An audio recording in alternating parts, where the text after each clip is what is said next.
ఒక ఆవిడ తన ఇద్దరి పిల్లలతో ఓ కాలనీలో ఇల్లు తీసుకుని షిఫ్ట్ అవుతుంది. కొత్తగొచ్చిన ఆవిడ దగ్గర కాలనీ వాళ్ళు ఒక 3 విషయాలు గమనిస్తారు.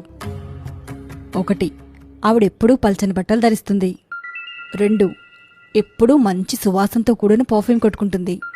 3, వారానికి 2 సార్లు 3 వ్యక్తులు ఆవిడ ఇంటికి రాగానే తన పిల్లల్ని పని మనిషితో బయటికి పంపి పెద్దగా మ్యూజిక్ ప్లే చేస్తుంది.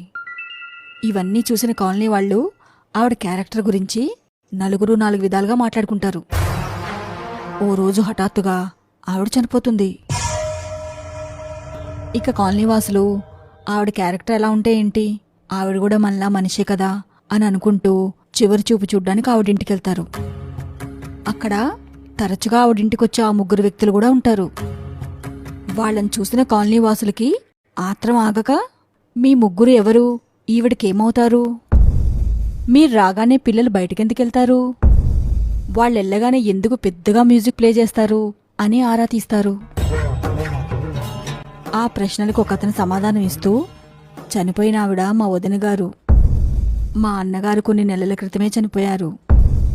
మా వదిన final stage skin cancer patient. చర్మంపై ఏర్పడ్డ గాయాల కారణంగా పల్చని బట్టలు వేసుకునేవాళ్ళు. శరీరం నుంచి దుర్గంధం రాకుండా పర్ఫ్యూమ్స్ ఎక్కువగా వాడేవాళ్ళు.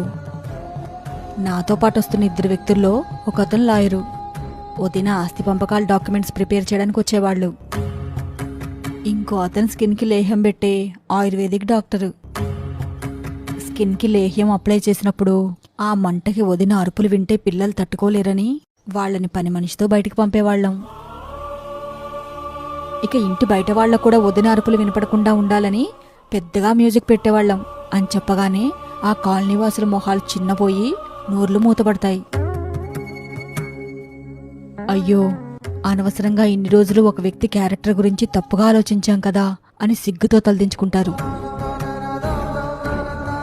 ఇది కథ మాత్రమే కాదు, ఇలా మనం కూడా ఎన్నోసార్లు ఇతరుల జీవితాల గురించి తెలుసుకోకుండా కూర్చున్న చోటే ఏవేవో ఊహించేసుకుంటాం.